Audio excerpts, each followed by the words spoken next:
नमस्कार, आप देख रहे हैं डीडी न्यूज। आपके साथ मैं हूं मुकुल शर्मा और आइए जल्दी से नजर डालते हैं इस वक्त की हेडलाइंस पर। प्रधानमंत्री मोदी और नॉर्वे के प्रधानमंत्री ने भारत नॉर्वे व्यापार और अनुसंधान शिखर सम्मेलन को किया संबोधित। पीएम मोदी ने भारत में व्यापार की अपार संभावनाओं को किया रेखांकित। नॉर्वे के प्रधानमंत्री ने पीएम मोदी के दौरे को बताया द्विपक्षीय सहयोग में नई मजबूती देने वाला।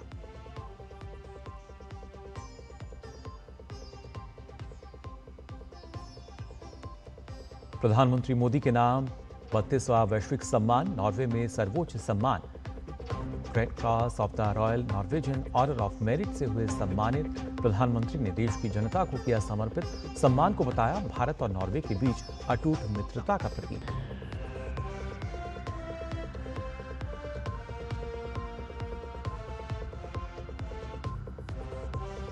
प्रधानमंत्री नरेंद्र मोदी और नॉर्वे के पीएम के बीच प्रतिनिधिमंडल स्तर की वार्ता। दोनों देशों के बीच कई अहम समझौते।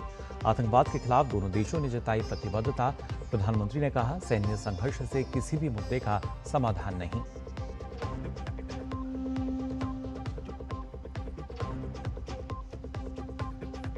नक्सल मुक्त छत्तीसगढ़ के पहले दौरे पर पहुंचे गृह मंत्री अमित शाह।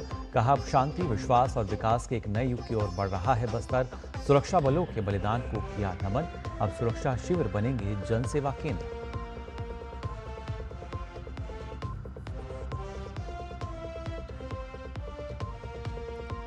भ्रष्टाचार, महिला उत्पीड़न के खिलाफ एक्शन में शुभेंदु सरकार। दूसरी कैबिनेट की बैठक में कई अहम निर्णय। 7वें वेतन आयोग को मंजूरी। महिलाओं के लिए मुफ्त बस सेवा। अन्नपूर्णा भंडार योजना भी होगी लागू।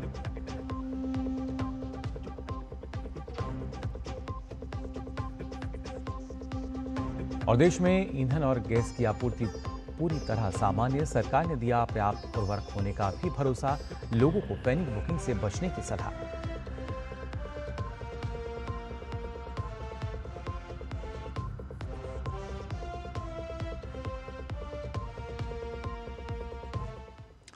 और आइए अब खबरें देखते हैं विस्तार से। सबसे पहले बात करते हैं प्रधानमंत्री नरेंद्र मोदी की यात्रा को लेकर।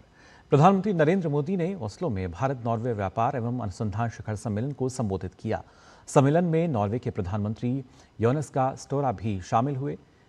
पीएम ने पिछले 12 वर्षों में भारत में बड़े पैमाने पर हुए सुधारों का इस दौरान उल्लेख किया।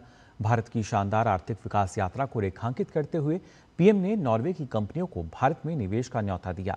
पीएम ने भारत में पोषण, स्वास्थ्य और स्वच्छ ऊर्जा जैसे क्षेत्रों में अवसरों का उल्लेख किया। 2030 तक हमने 500 गीगावाट क्लीन एनर्जी और 5 million ton green hydrogen produce करने का टारगेट रखा है। Clean energy investment Norway wealth fund की भी प्राथमिकता है। मैं नॉर्वे को भारत के क्लीन एनर्जी फ्यूचर में अहम हिस्सेदार बनने के लिए आमंत्रित करता हूं। इस दौरान प्रधानमंत्री ने कहा कि आज जब खाद्य, ईंधन और उर्वरक सुरक्षा वैश्विक चुनौती बन गई हैं, ऐसे में भारत और नॉर्वे इनका मिलकर समाधान कर रहे हैं। पीएम ने नॉर्वे की कंपनियों को भारत में निवेश बढ़ाने का न्योता दिया। भारत एमआरओ, ग्रीन शिपिंग और मैरीटाइम सर्विसेज सभी में एक ग्लोबल हब बन रहा है। आज नॉर्वे के करीब 10% शिप इंडिया में बनते हैं। क्या हम इसको अगले 5 वर्ष में 25% तक ले जा सकते हैं क्या? और मैं मानता हूं मुश्किल काम नहीं है। अब गति पकड़ ली है हमने। थोड़ा बड़े टारगेट के साथ बड़े कदम की जरूरत है। वहीं नॉर्वे के पीएम ने प्रधानमंत्री नरेंद्र मोदी के दौरे को द्विपक्षीय सहयोग में नई मजबूती देने वाला बताया। The trade agreement we have signed is unique. We have never made that kind of commitment in terms of expanding our investment, creating 1 million jobs in India over time. So that's where we are now, and we are very happy that we get off to such a good start. We are natural partners, actually complementary partners in a certain range of areas, and the cooperation is already extensive. Norway के प्रधानमंत्री योनास गार स्टोरा ने प्रधानमंत्री नरेंद्र मोदी के Norway दौरे को बेहद महत्वपूर्ण बताया। डीडी न्यूज के साथ विशेष बातचीत में उन्होंने भारत की बढ़ती वैश्विक भूमिका को रेखांकित किया। नॉर्वे के पीएम ने कहा कि उनके देश की कंपनियां भारत में निवेश को लेकर बेहद उत्साहित हैं। India playing such a growing role on the international scene with its contact, with its experience. So that was a useful update from both me and him on how we read the situation, the war in Ukraine, the war in the Middle East, how we are affected, and how can we contribute towards some kind of diplomatic solutions. These wars started for some different reasons. Now we have to find out how they can end. So that was on politics, but it's also been a great day for economic relations. We have a free trade agreement between EFTA countries, of which Norway is one, with Switzerland, Liechtenstein, Iceland, and Norway. A very forward-looking agreement, very ambitious agreement, and we've seen today with companies, economic operators, a great interest in investing in India, which is good for Indian jobs, in Indian welfare, but also for Norwegian jobs. And I'm happy to see also that we have established what we call a green strategic partnership. So in the businesses of clean energy, carbon capture and storage, storage of renewable energy, Norway and India can do a lot. And all of these issues have been well prepared in preparation for this meeting, and I think we have delivered well on them. Norway के साथ भारत ने रणनीतिक स्तर की green साझेदारी को लेकर अहम समझौता किया है। प्रधानमंत्री मोदी ने कहा कि ये समझौता पूरी दुनिया के लिए लाभदायक साबित होगा। प्रधानमंत्री मोदी ने बीते साल पहलगाम आतंकी हमले के दौरान नॉर्वे के सहयोग की सराहना की, तो दोनों देशों के बीच कई अहम समझौते भी हुए।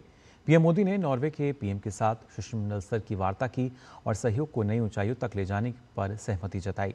दोनों देशों ने आतंकवाद के हर स्वरूप की निंदा की, तो दुनिया में जारी संघर्षों के लिए संवाद से समाधान की बात भी दोहराई। 43 साल बाद नॉर्वे की यात्रा पर ओस्लो पहुंचे भारतीय प्रधानमंत्री का स्वागत करने हवाई अड्डे पर खुद नॉर्वे के प्रधानमंत्री योनास गार स्टोरा पहुंचे। दोनों नेताओं ने बाद में एक द्विपक्षीय मुलाकात की। वहीं प्रतिनिधिमंडल स्तर की वार्ता के बाद भारत नॉर्वे के बीच रणनीतिक स्तर की ग्रीन साझेदारी को लेकर एक अहम समझौता हुआ। हम भारत नॉर्वे संबंधों को एक ग्रीन स्ट्रेटेजिक पार्टनरशिप का स्वरूप दे रहे हैं। इस स्ट्रेटेजिक पार्टनरशिप से क्लीन एनर्जी से लेकर क्लाइमेट रेजिलियंस, ब्लू इकोनॉमी, उससे लेकर के ग्रीन शिपिंग, हर क्षेत्र में भारत की स्केल, स्पीड और टैलेंट को नॉर्वे की टेक्नोलॉजी और कैपिटल के साथ जोड़कर हमारी कंपनीज ग्लोबल सॉल्यूशंस डेवलप करेगी।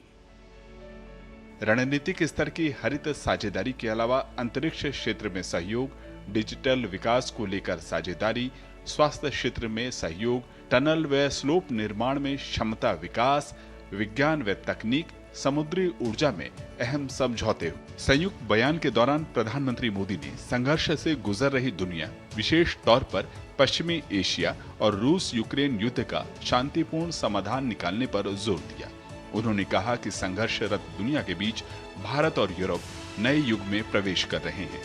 नॉर्वे के प्रधानमंत्री ने भी यूरोप और भारत के बीच समझौते को निवेश, रोजगार, व्यापार के लिए अहम करार दिया। पिछले वर्ष भारत और यूरोपियन फ्री ट्रेड एसोसिएशन के एक ऐतिहासिक trade and economic partnership agreement लागू किया। यह एग्रीमेंट भारत और नॉर्वे के बीच शेयर्ड प्रोग्रेस और प्रॉस्पेरिटी सुनिश्चित करने का ब्लूप्रिंट है। We now have a free trade agreement between EFTA countries and India with great expectations and ambitions. One of the most important trade agreements we have ever signed. New large opportunities for investments, innovation and job creation in areas such as green tech, renewable energy, maritime industries and seafood. And for India, I believe it's the first free trade agreement with European partners of its kind. But we are also moving forward in other areas. We are now elevating our relationship to a green strategic partnership, which gives us the foundation to work on knowledge, resources and ambitions for the green transition, where we depend on succeeding both of us. Norway king Harald V से प्रधानमंत्री नरेंद्र मोदी की मुलाकात हुई। इस दौरान king ने प्रधानमंत्री मोदी को grand cross of the royal Norwegian order of merit से नवाजा। प्रधानमंत्री की इस यात्रा को लेकर प्रवासी भारतीयों में भी खासा उत्साह नजर आया।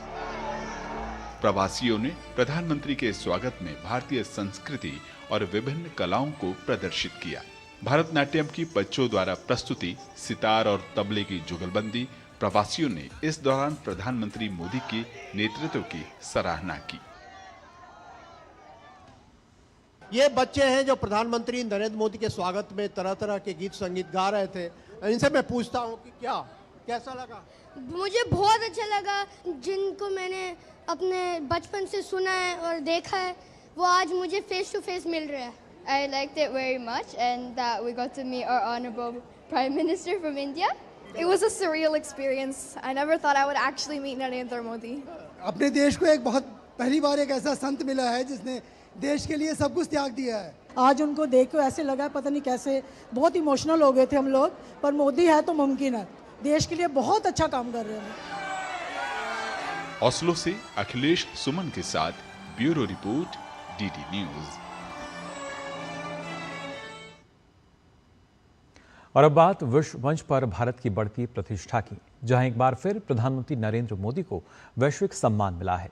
प्रधानमंत्री मोदी को नॉर्वे के राजा ने देश के सर्वोच्च सम्मान grand cross of the royal Norwegian order of merit से सम्मानित किया। इसके साथ ही प्रधानमंत्री मोदी को अब तक दुनिया के विभिन्न देशों द्वारा दिए गए अंतर्राष्ट्रीय सम्मानों की संख्या 32 हो गई है। आइए देखते हैं भारत की वैश्विक प्रतिष्ठा पर यह खास रिपोर्ट। प्रधानमंत्री नरेंद्र मोदी को नॉर्वे के राजा ने देश के सर्वोच्च नागरिक सम्मान grand cross of the royal Norwegian order of merit से सम्मानित किया। प्रधानमंत्री मोदी को यह सम्मान वैश्विक मंच पर भारत की बढ़ती भूमिका, अंतर्राष्ट्रीय कूटनीति में सक्रिय भागीदारी और नॉर्वे के साथ सहयोग को नई दिशा देने के लिए दिया गया है। ये पीएम मोदी के लिए 32वां वैश्विक सम्मान है। प्रधानमंत्री मोदी को यह सम्मान ऐसे समय मिला है जब भारत यूरोप समेत दुनिया के प्रमुख शक्ति केंद्रों के साथ अपने संबंधों को नई मजबूती दे रहा है। इससे पहले पीएम मोदी को स्वीडन में royal order of the polar star से सम्मानित किया गया। भारत स्वीडन संबंधों को मजबूत करने में असाधारण योगदान और दूरदर्शी नेतृत्व के लिए प्रधानमंत्री को ये अवार्ड दिया गया। स्वीडन की राजकुमारी विक्टोरिया ने पीएम को ये अवार्ड सौंपा। 1748 में स्थापित royal order of the polar star Sweden के सबसे प्रतिष्ठित शाही सम्मानों में गिना जाता है। पोलर स्टार यानी ध्रुव तारा, जो दिशा, स्थिरता और मार्गदर्शन का प्रतीक माना जाता है। इससे पहले साइप्रस ने प्रधानमंत्री मोदी को grand cross of the order of Makarios III, जबकि रूस ने the order of the Saint Andrews the Apostle से सम्मानित किया था। प्रधानमंत्री मोदी ये सम्मान पाने वाले पहले भारतीय नेता बने। पश्चिम एशिया के जटिल भू राजनीतिक समीकरणों के बीच भारत ने संतुलित और भरोसेमंद साझेदारी की अपनी पहचान मजबूत की है। प्रधानमंत्री मोदी दुनिया के उन चुनिंदा नेताओं में शामिल हैं जिन्हें इजराइल और फलस्तीन दोनों ने अपने सर्वोच्च सम्मानों से नवाजा है। इजराइल ने उन्हें speaker of the Knesset medal प्रदान किया, जबकि फिलिस्तीन ने grand collar of the State of फिलिस्तीन से सम्मानित किया। पश्चिम एशिया में अन्य देशों मसलन ओमान ने ऑर्डर ऑफ ओमान, कुवैत ने द ऑर्डर ऑफ मुबारक अल कबीर और संयुक्त अरब अमीरात ने ऑर्डर ऑफ जायद से प्रधानमंत्री मोदी को सम्मानित किया है। ग्लोबल साउथ और अफ्रीकी देशों के साथ भारत की साझेदारी भी लगातार मजबूत हुई है। इथियोपिया ने प्रधानमंत्री मोदी को द ग्रेट ऑनर निशान ऑफ इथियोपिया, घाना ने officer of the order of the star of Ghana, Nigeria ने grand commander of the order of niger और नामीबिया ने अपने सर्वोच्च नागरिक सम्मान से सम्मानित किया। इन सम्मानों को भारत की उस भूमिका से जोड़कर देखा गया जहां भारत विकासशील देशों की आवाज को वैश्विक मंच पर मजबूती से उठाता रहा है। हिंद महासागर क्षेत्र और कैरेबियाई देशों ने भी प्रधानमंत्री मोदी को अपने सर्वोच्च सम्मानों से नवाजा है। श्रीलंका ने श्रीलंका मित्र विभूषण, मॉरिशस ने grand commander of the order of the star and key of the Indian Ocean. Trinidad and Tobago ने order of the republic of Trinidad and Tobago, जबकि गुआना, डोमिनिका और बारबाडोस ने भी प्रधानमंत्री मोदी को अपने सर्वोच्च राष्ट्रीय पुरस्कार प्रदान किए हैं। कोविड महामारी से लेकर विकास साझेदारी तक भारत की भूमिका को इन देशों ने खुलकर सराहा है। प्रधानमंत्री मोदी को दुनिया के अलग अलग देशों से मिल रहे ये सम्मान केवल एक नेता का सम्मान नहीं, बल्कि बदलते भारत की वैश्विक भूमिका की स्वीकारता है। संवाद, विकास, विश्वास और साझेदारी, यही वो 4 स्तंभ हैं जिन पर भारत आज अपनी नई वैश्विक पहचान गढ़ रहा है। और शायद यही वजह है कि दुनिया भारत को अब केवल एक बड़े देश के रूप में नहीं, बल्कि समाधान और नेतृत्व देने वाले शक्ति के रूप में देख रही है। Bureau report, TD news. तो भारत कैसे न सिर्फ संवाद बल्कि समाधान की शक्ति देने वाले देशों में उभरता हुआ नजर आ रहा है और उसी वजह से लगातार प्रतिष्ठा बढ़ती नजर आती है। आप बता दें, प्रधानमंत्री नरेंद्र मोदी अपनी नॉर्वे यात्रा पर हैं और पीएम क्रिस्टस कासल जब पहुंचे तो वहां पहुंचने पर नॉर्वे के प्रधानमंत्री ने पीएम मोदी की अगवानी की।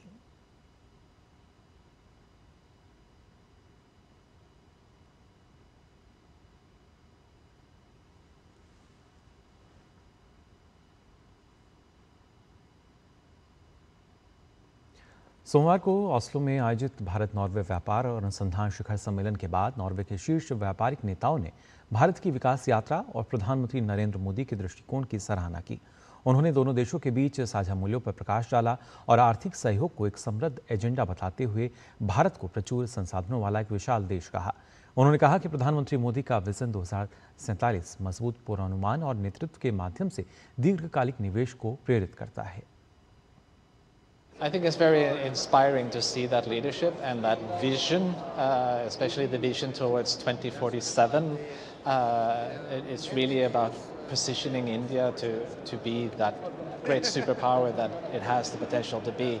So, and then understanding what barriers to remove to really enable other companies to establish themselves and to do trade or manufacturing or any type of business in India, but also the other way around, so that you get bilateral trade, which I think is so important. Companies to invest long term, there needs to be some predictability, and I think he shows exemplary leadership in trying to create that long-term predictability that I think companies need to make these investments.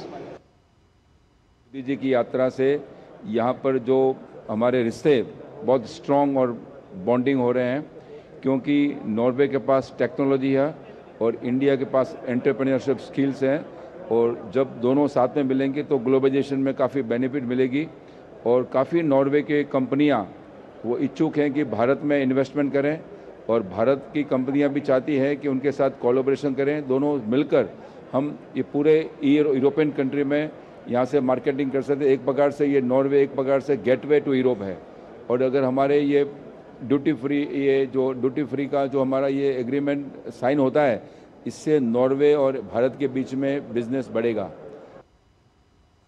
Company has been investing in India for 7-8 years now, and we can see how the Prime Minister's dedication and devotion to simplifying how you do business in India has contributed a lot to the overall business environment. So for us, this has been a very important part of our success story in India. Simplifying matters, you can see it's more business friendly, and you know, when you combine that with the overall prosperity growth, population growth, is a very, very powerful engine that India is representing. India and Norway are very different countries, but sharing some of the same values in terms of in how international business should be done. Shipbuilding is a huge opportunity for India. We heard other things here on energy, obviously on IT and all the other things. So I think there's a very rich agenda, and economic reforms in, you know, opening up, inviting in foreign companies, creating an environment where it's easy to do business. That is essential, because India is a huge country with lots of resources. मंगलवार को प्रधानमंत्री Narendra Modi Italy की यात्रा पर होंगे। Bharat Italy द्विपक्षीय संबंधों पर प्रधानमंत्री इटली की प्रधानमंत्री के साथ वार्ता करेंगे। दोनों देशों के मध्य किन किन मुद्दों पर बात हो सकती है और किन किन मुद्दों पर सहमति हो सकती है, इसको लेकर डी न्यूज संवाददाता नीरज सिंह ने खास बात की इटली में भारतीय राजदूत बीना राव के साथ। भारत के प्रधानमंत्री इटली आ रहे हैं। दोनों देशों के बीच किन किन मुद्दों पर बात हो सकती है, ये यात्रा भारत के लिहाज से कितनी महत्वपूर्ण है, उस पर बात करने के लिए इटली में भारत की एम्बेसडर वानी राव जी इस समय हमारे साथ हैं। मैडम, आप इस यात्रा को कैसे देख रही हैं दोनों देशों के, अगर हम संबंधों को देखें तो?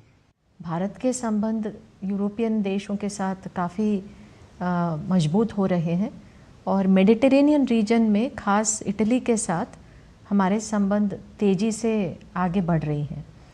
और प्रधानमंत्री की यात्रा एक अच्छा मौका है इस संबंध को और आगे बढ़ाने के लिए और इसको और दृढ़ करने के लिए और गहरा बनाने के लिए। और जब भी नेताएं मिलते हैं ये एक अच्छा अवसर होता है हम लोगों के लिए बायलैटरल एजेंडा को और ज़्यादा एम्बिशियस बनाने के लिए। कौन कौन से इश्यूज हैं जिन पर बात हो सकती है और दोनों पक्ष एक मत हो सकते हैं? 2023 में स्ट्रैटेजिक पार्टनरशिप का घोषणा किया गया था और उसके बाद दोनों देशों ने एक 5 साल का एक्शन प्लान अडॉप्ट किया जो अभी जारी है।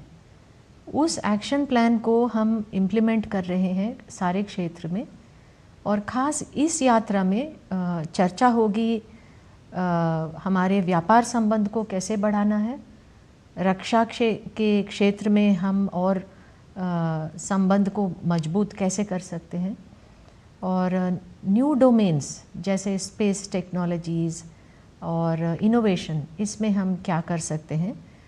इसके अलावा दोनों प्रधानमंत्री और ग्लोबल इश्यूज़ का भी चर्चा करेंगे। हमारी बस ये उम्मीद है कि ये जो ग्लोबल सिचुएशन है, जियोपॉलिटिकल सिचुएशन, उसमें सब देशों का ध्यान ये है कि अपने ट्रेड डाइवर्सिफिकेशन कैसे करें, ऊर्जा के जो इश्यूज़ हैं उसको सारे देश ध्यान से देख रहे हैं। हमारा भी ये उम्मीद है कि India EU free trade agreement जो संपन्न हुआ था उसको हम कैसे लेवरेज करें, उसके जो अपॉर्चुनिटीज़ हैं उसको दोनों देश कैसे फ़ायदा उठाएंगे। तो ये मौका अच्छा है प्रधानमंत्री का यात्रा और ख़ास बिज़नेस कोलैबोरेशंस पे ध्यान होगा। पिछले 1 साल में 3 बड़े बिज़नेस डेलीगेशंस का एक्सचेंज हुआ था और मैं यहाँ देख रही हूँ कि इटालियन कंपनीज़ को भारत में बहुत ही दिलचस्पी है। हमारे व्यापार और उत्पादन का जो तेज़ गति है और हमारे मैन्युफैक्चरिंग सेक्टर का जो क्षमता है, हमारे वर्कफोर्स की क्षमता, वो सब इनके लिए बहुत ही दिलचस्प हैं। और विकसित भारत का जो लॉन्ग टर्म अप्रोच है उससे उनको लगता है कि भारत एक विज़न के साथ आगे बढ़ रहा है। तो ये सब मौके अच्छे हैं, टाइमिंग अच्छा है और प्रधानमंत्री की विज़िट में इन सब की चर्चा होगी कि इसमें कैसे हम और आगे बढ़ें। आपने जिक्र किया कि जिस तरह के हालात बने हुए हैं, जियोपॉलिटिकल की बात की, तो दोनों देश मिलकर कैसे उन तमाम मुद्दों पर बात कर सकते हैं, भारत के लिहाज से कैसे बेटर होगा और दूसरा जिस तरह के हालात बने हुए हैं उन चुनौतियों से कैसे निबर पाएंगे? देखिए, अभी मिडिल ईस्ट में और अन्य जगह जो टेंशन्स हैं ये सारे कंट्रीज़ को इम्पैक्ट करते हैं और 2-3 क्षेत्र में इसका इम्पैक्ट काफ़ी गहरा है।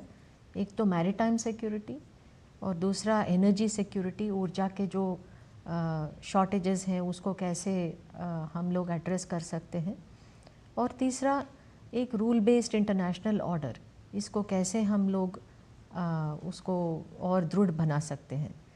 तो मैरीटाइम सिक्योरिटी यानी कि समुद्री सुरक्षा के क्षेत्र में ये इटली और भारत के लिए काफ़ी महत्वपूर्ण है क्योंकि दोनों देश जो है एक्सपोर्टिंग नेशंस हैं और हमारे लिए दोनों के लिए ये मैरीटाइम ट्रेड रूट्स काफ़ी महत्वपूर्ण है। तो इनको कैसे हम लोग सेफ रख सकते हैं, जो फ्रीडम ऑफ नेविगेशन का प्रिंसिपल है उसको हम लोग कैसे और दृढ़ बना सकते हैं, तो ये इस बात पे भी चर्चा होगी। और एनर्जी सिक्योरिटी के लिए हम खास इटली के साथ क्लीन टेक्नोलॉजी कोलैबोरेशन बढ़ाना चाहते हैं, ताकि हमारी डिपेंडेंस जो फॉसिल फ्यूल्स पे है वो उसको थोड़ा कम कर सकते हैं। और इटली जैसे कई यूरोपियन देशों में अच्छे टेक्नोलॉजीज़ हैं, इन इटली की भी अच्छी क्षमता है इसमें ग्रीन फ्यूल्स, ग्रीन हाइड्रोजन और एनर्जी एफिशिएंसी में। इन बातों पे भी चर्चा होगी दोनों देशों के नेताओं में। अगर एफटीए की बात करें तो इटली किस तरह से अपना रोल प्ले कर सकता है और कितनी महत्वपूर्ण भूमिका एफटीए में इटली की हो सकती है? देखिए, इंडिया और यूरोपियन यूनियन का जो एफटीए है उसमें सबसे महत्वपूर्ण बात यह है कि टैरिफ्स का रिडक्शन और एलिमिनेशन, और इससे हमारी दोनों देशों के ट्रेड पे काफ़ी असर हो सकता है। हमारा टारगेट एक ऑलरेडी है बायलैटरल ट्रेड को 14 बिलियन से 2029 तक 20 बिलियन बनाने के लिए, और ये एफटीए जो संपन्न हुआ उसमें मशीनरी और कई और प्रोडक्ट्स पे, machinery, aircraft, chemicals, medical devices, इन पे जो टैरिफ्स हैं या बहुत ही कम हो जाएंगे या पूरी तरह से निकल जाएंगे। तो इन क्षेत्रों में, इन सेक्टर्स में इटली की काफ़ी एक्सपर्टीज़ है। तो हम चाहते हैं कि इटालियन कंपनीज़ मशीनरी में और clean technologies, packaging, medical devices, chemicals, इसमें भारत में जो प्रोडक्शन फैसिलिटीज़ हैं वो सेटअप करने की वो अगर प्रपोजल्स लाती हैं वो तो हमारे लिए बहुत ही फ़ायदे का होगा। और भारत के भी एक्सपोर्ट्स इटली में बढ़ने की अच्छी उम्मीद है। तो उस लिहाज से मतलब आप मानती हैं कि बहुत महत्वपूर्ण यात्रा है ये? काफ़ी महत्वपूर्ण है।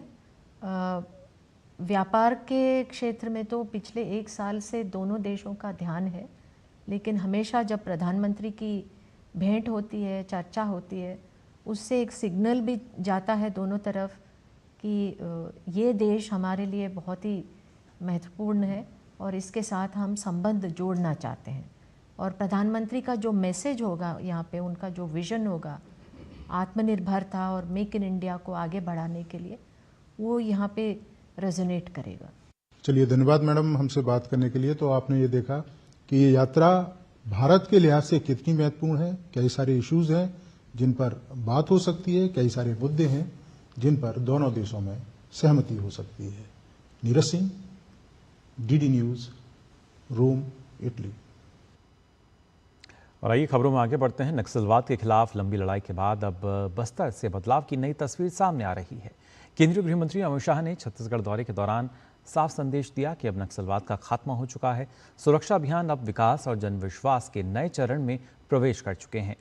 रायपुर में आपको बता दें, आधुनिक डायल 112 सेवा की शुरुआत से लेकर बस्तर में जन सुविधा केंद्रों के उद्घाटन तक अमित शाह के दौरे में सुरक्षा, सुशासन और आदिवासी कल्याण पर खास फोकस नजर आया।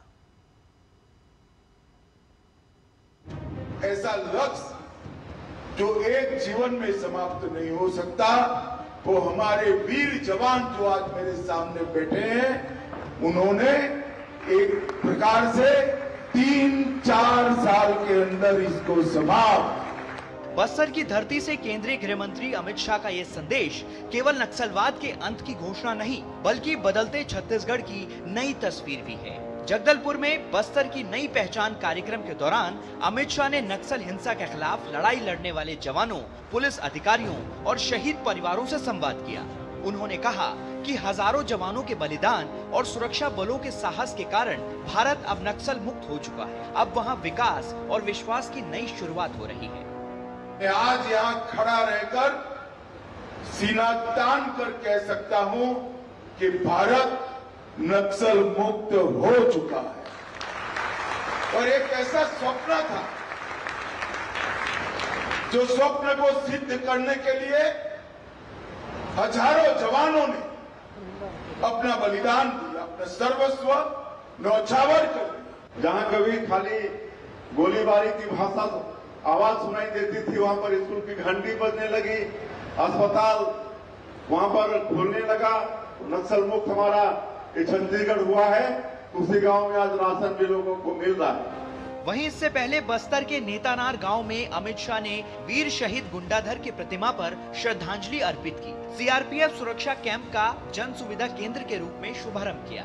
इस दौरान उन्होंने कहा कि जो सुरक्षा कैंप कभी नक्सलियों के खिलाफ सुरक्षा कवच थे, अब उन्हें आदिवासी जनसेवा केंद्रों में बदला जा रहा है। इन केंद्रों के जरिए बैंकिंग, राशन, आधार और स्वास्थ्य और सरकारी योजनाओं की सुविधाएं अब एक ही स्थान पर उपलब्ध होंगी। गृह मंत्री ने आदिवासी युवाओं को रोजगार और शिक्षा से जुड़ने पर भी जोर दिया। गृह मंत्री ने कहा कि आदिवासी युवाओं के विकास के लिए सरकार कई कल्याणकारी योजनाएं चला रही है। गृह मंत्री ने भरोसा दिलाया कि बस्तर में शांति, विकास और विश्वास का नया अध्याय तेजी से आगे बढ़ेगा। 1 साल में सरकार को हम रायपुर से आपके गांव तक लाएंगे, किसी को रायपुर जाने की जरूरत नहीं पड़ेगी। सरकार की हर सुविधा पर आपका इतना ही अधिकार है जितना दिल्ली, मुंबई, बेंगलोर, अहमदाबाद के लोगों का है। आपके जीवन में खुशियां लाना इस सरकार का उत्तरदायित्व है। इसके साथ ही अमित शाह ने जगदलपुर की बादल अकादमी में बस्तर के संग लोक सांस्कृतिक कार्यक्रम में भी शिरकत की। इससे पहले उन्होंने रायपुर में नेक्स्ट जेन सीजी डायल 112 की 400 नई गाड़ियों का भी शुभारंभ किया और उनको हरी झंडी दिखाई। तकनीक आधारित ये व्यवस्था आपात सेवाओं को और अधिक तेज, प्रभावी और जनसुलभ बनाएगी। बस्तर से डीडी न्यूज के लिए सोमेश पटेल की रिपोर्ट। और आइए बस्तर के बाद बात करते हैं बंगाल। जी हां, पश्चिम बंगाल की अगर बात करें तो राज्य की भाजपा सरकार पूरी तरह यहां एक्शन मोड में नजर आ रही है। एक के बाद एक बड़े फैसले लिए जा रहे हैं और इसी क्रम में दूसरी कैबिनेट की बैठक में सीएम शुभेंदु अधिकारी ने कई अहम फैसले लिए हैं, जिनमें कर्मचारियों को राहत देते हुए 7वें वेतन आयोग को मंजूरी दी गई है। साथ ही महिलाओं के लिए फ्री बस सेवा, अन्नपूर्णा भंडार योजना भी लागू करने के फैसले पर कैबिनेट ने मुहर लगा दी है। विधानसभा चुनाव के दौरान बीजेपी ने जो वादे किए थे, अब सरकार बनने के बाद शुभेंदु सरकार लगातार तेजी से उन्हें पूरा कर रही है। पश्चिम बंगाल की शुभेंदु सरकार लगातार एक्शन में है। सोमवार को हुई कैबिनेट की दूसरी बैठक में भी भाजपा सरकार ने कई अहम फैसले लिए। इनमें राज्य सरकारी कर्मचारियों की लंबे समय से चली आ रही मांग को मानते हुए 7वें वेतन आयोग को लागू करने के प्रस्ताव को मंजूरी दे दी गई है। राज्य की महिला एवं बाल विकास तथा सामाजिक कल्याण विभाग के मंत्री अग्निमित्रा पॉल ने कहा कि राज्य कर्मचारियों, संबद्ध वैधानिक निकायों, शिक्षा बोर्ड और राज्य द्वारा संचालित शिक्षा संस्थानों में कार्यरत कर्मचारियों के लिए 7वें राज्य वेतन आयोग के गठन को भी मंजूरी दे दी गई है। Constitution of 7th State Pay Commission for revision of pay structure of state government employees and employees of statutory bodies, boards, corporations, local bodies, educational institutions, etc. सरकारी कर्मचारियों के अलावा राज्य सरकार ने महिलाओं के लिए भी कई महत्वपूर्ण निर्णय लिए। पिछले 15 वर्षों में महिलाओं के खिलाफ अत्याचार की घटनाओं की जांच के लिए एक आयोग बनाया गया है। महिला उत्पीड़न संबंधी समिति की अगुवाई सेवानिवृत्त न्यायाधीश समाप्ति चट्टोपाध्याय करेंगी। उत्पीड़न संबंधी समिति में आईपीएस अधिकारी के रूप में दमयंती सेन को शामिल किया गया है।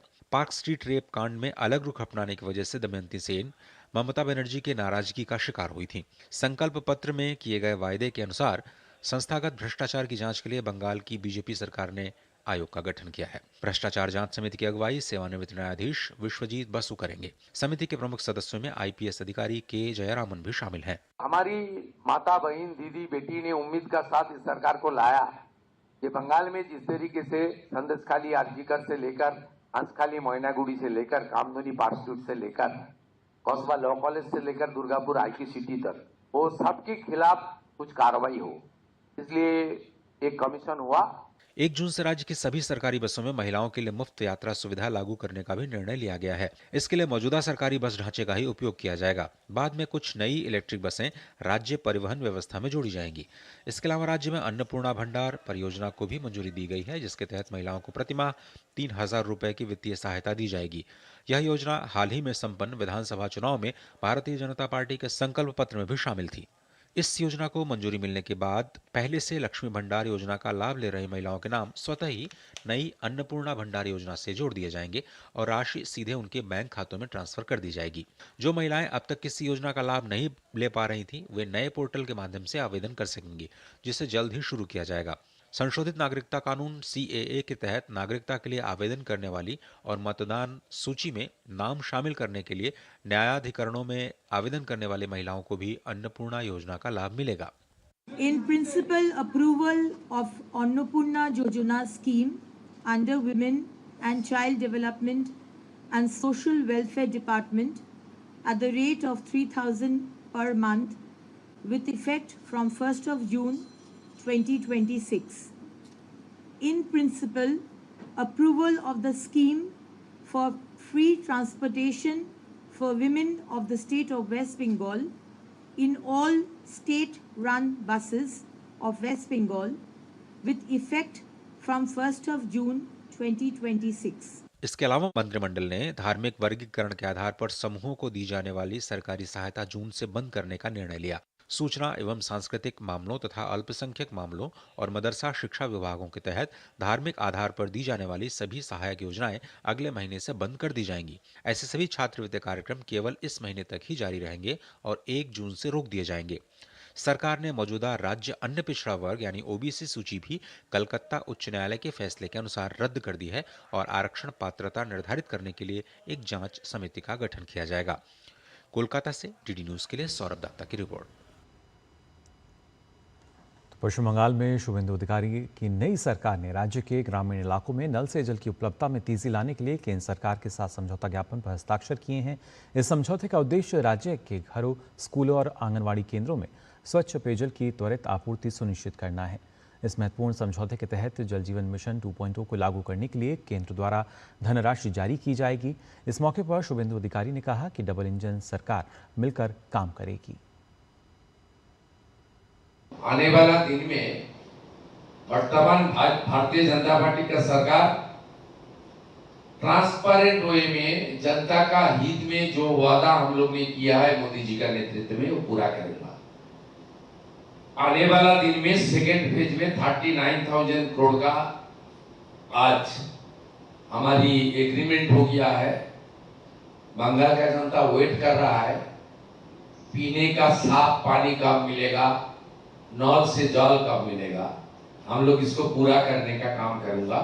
सेंट्रल स्टेट एक साथ जो डबल इंजन के स्वरूप देश की 20 स्टेट में चल रहा है मोदी जी का नेतृत्व में, गाइडेंस में, एक काम भी हम लोग आगे लेकर जाऊंगा। पश्चिम बंगाल में कानून व्यवस्था को लेकर भाजपा सरकार अब पूरी तरह एक्शन मोड में नजर आ रही है। पार्क सर्कस हिंसा के बाद मुख्यमंत्री शुभेंदु अधिकारी ने साफ संदेश दिया है कि धार्मिक नारों की आड़ में हिंसा, पथराव और सरकारी संपत्ति को नुकसान पहुंचाने वालों को किसी भी कीमत पर बख्शा नहीं जाएगा।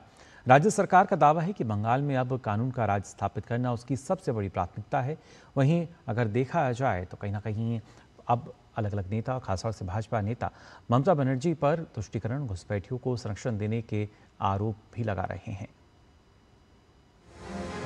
पश्चिम बंगाल की शुभेंदु सरकार कानून व्यवस्था को लेकर किसी भी तरह की छूट देने के मूड में नहीं लग रही।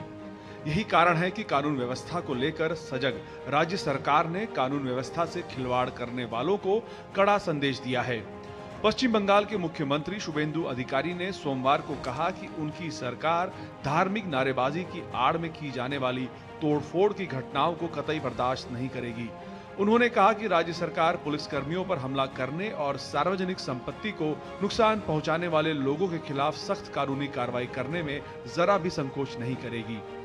कोलकाता के तिलजला में हाल में हुई बुलडोजर कार्रवाई के खिलाफ प्रदर्शन रविवार को हिंसक हो गया था। पार्क सर्कस क्षेत्र में प्रदर्शनकारियों ने पुलिसकर्मियों पर पथराव किया, जिसमें कुछ अधिकारी घायल हो गए थे और कई वाहनों को नुकसान पहुंचा था। इस घटना को लेकर पुलिसकर्मियों के साथ बैठक करने के बाद शुभेंदु अधिकारी ने पत्रकारों से कहा कि हिंसा में 6 अधिकारी और केंद्रीय रिजर्व पुलिस बल के 2 जवान घायल हुए हैं। उन्होंने बताया कि इस घटना के सिलसिले में अब तक 40 लोगों को गिरफ्तार किया जा चुका है। अभी गुंडागर्दी बंगाल में खत्म, 0 टॉलरेंस। मैं ऑन स्पॉट आकर उनको साथ मुलाकात किया, नहीं बुला के बात किया।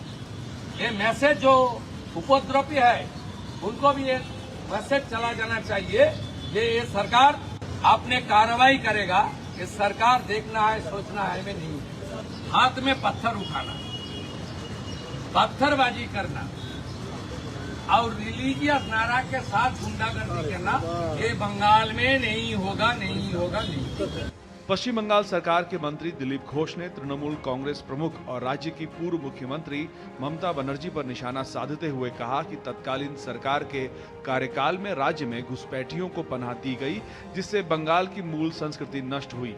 तो वहीं मंत्री अग्निमित्रा पॉल ने कहा कि लाउडस्पीकर बंद करने का विषय किसी धर्म का विषय नहीं है, ये भारतीय न्याय संहिता का विषय है। नहीं बोलना चाहिए कि सरकार बदल गया है, कल्चर बदल गया है।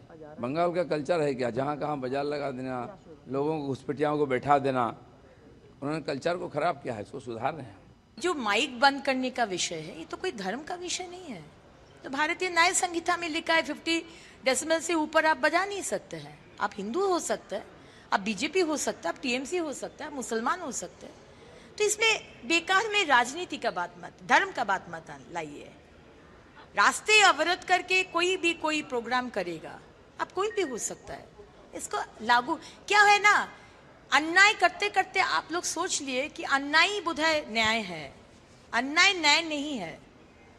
जो नियम है उसको देश में अगर रहना है तो देश का नियम फॉलो करना है। पश्चिम बंगाल की भाजपा सरकार के सामने राज्य में कानून व्यवस्था में सुधार सबसे बड़ी चुनौती है, जिसके लिए राज्य सरकार हर मोर्चे पर सुधार में जुटी है। ब्यूरो इनपुट के साथ सौरभ दत्ता की रिपोर्ट, डीडी न्यूज। आज से 2 देशों वियतनाम और दक्षिण कोरिया की यात्रा पर गए रक्षा मंत्री राजनाथ सिंह ने वियतनाम की राजधानी हनोई में आयोजित एक कार्यक्रम में भारतीय समुदाय को संबोधित किया। उन्होंने कहा कि वियतनाम आकार और जनसंख्या के हिसाब से कोई बड़ा देश नहीं, लेकिन वियतनाम की एक अपनी हैसियत और ताकत है। उन्होंने कहा कि आज भारत और वियतनाम के रिश्ते बहुत अच्छे हैं, जिससे यहाँ रह रहे भारतीय समुदाय का इसमें बड़ा सहयोग है। वियतनाम साइज में कोई बहुत बड़ा नहीं है, पॉपुलेशन में कोई बड़ा नहीं है, लेकिन मैं इतना विश्वास के साथ कह सकता हूं कि पोटेंशियल में वियतनाम एक अपनी हैसियत रखता है, वियतनाम अपनी ताकत रखता है। और वियतनाम में हमारे इंडियन डायस्पोरा के जो लोग हैं, मैं यही कहूंगा कि बराबर अपनी क्रेडिबिलिटी बनाकर रखिए, अपनी साख बनाकर रखिए। यदि आपकी क्रेडिबिलिटी पर क्वेश्चन मार्क लगेगा तो मैं समझता हूं पूरे भारत की क्रेडिबिलिटी पर क्वेश्चन मार्क लगेगा। और मुझे खुशी है यहाँ के वियतनाम के जो सिटीजन्स हैं, उनके मन में भी आपके प्रति सम्मान है, आपके प्रति विश्वास है। भारत और वियतनाम के जो आज रिलेशन इतने अच्छे हुए हैं, मैं मानता हूं कहीं न कहीं किसी न किसी हद तक आपका भी कंट्रीब्यूशन है। रक्षा मंत्री ने कहा कि अब भारत पहले से काफी बदल चुका है। उन्होंने कहा कि आज अंतर्राष्ट्रीय स्तर पर भारत की बात को सुना जाता है। साथ ही उन्होंने कहा कि अब तक अगर देखा जाए, पीएम मोदी को करीब 32 देशों का सर्वोच्च सम्मान जो है वो भी दिया गया है, और उतने शायद सर्वोच्च सम्मान जो हैं अगर अंतर्राष्ट्रीय स्तर पर देखते हैं तो किसी प्रधानमंत्री को नहीं मिले हैं।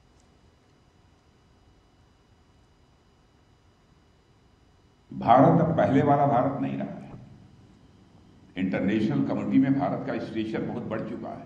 पहले भारत इंटरनेशनल फोरम पर कुछ बोलता था तो भारत की बातों को जितनी गंभीरता पूर्वक लिया जाना चाहिए नहीं लिया जाता था, लेकिन आज इंटरनेशनल फोरम पर भारत कुछ बोलता है तो दुनिया कान खोलकर सुनती है भारत बोल क्या रहा है। यह भारत की हैसियत बनी है। और हमारे भारत के प्रधानमंत्री को 31 कंट्रीज ने अपने देश का सर्वोच्च सम्मान दिया है। मैं कह सकता हूं कि दुनिया में शायद किसी प्रधानमंत्री को इतने देशों का सर्वोच्च सम्मान, हाईएस्ट जो रिवार्ड होता है, वो नहीं मिला है। केंद्रीय कृषि मंत्री शिवराज सिंह चौहान ने कहा कि वैश्विक परिस्थितियां देखते हुए हमारे प्रधानमंत्री नरेंद्र मोदी ने देशवासियों से मितव्ययी जीवन शैली अपनाने, प्राकृतिक संसाधनों का संरक्षण करने और आत्मनिर्भरता के लिए सामूहिक प्रयास करने का आह्वान किया है। उनके आह्वान का देश की जनता गंभीरता से पालन कर रही है।